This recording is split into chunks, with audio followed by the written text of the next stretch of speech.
एक आदमी स्कूल में छुट्टी का घंटा बजाता था। एक दिन स्कूल के नए प्रिंसिपल की नजर उस पर गई तो उसने उससे पूछा, कितना पढ़े लिखे हो?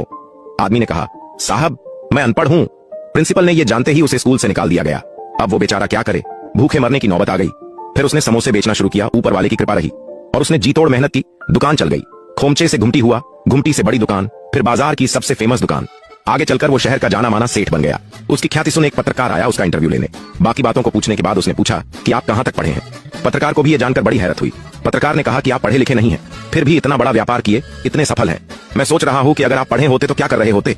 सेठ ने कहा, स्कूल में घंटा बजा रहा होता। एक आदमी स्कूल में छुट्टी का घंटा बजाता था। एक दिन स्कूल के नए प्रिंसिपल की नजर उस पर गई तो उसने उससे पूछा, कितना पढ़े लिखे हो? आदमी ने कहा, साहब मैं अनपढ़ हूं।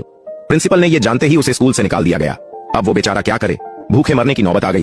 फिर उसने समोसे बेचना शुरू किया। ऊपर वाले की कृपा रही और उसने जी तोड़ मेहनत की। दुकान चल गई। खोमचे से घुमटी हुआ, घुमटी से बड़ी दुकान, फिर बाजार की सबसे फेमस दुकान। आगे चलकर वो शहर का जाना माना सेठ बन गया। उसकी ख्याति सुन एक पत्रकार आया उसका इंटरव्यू लेने।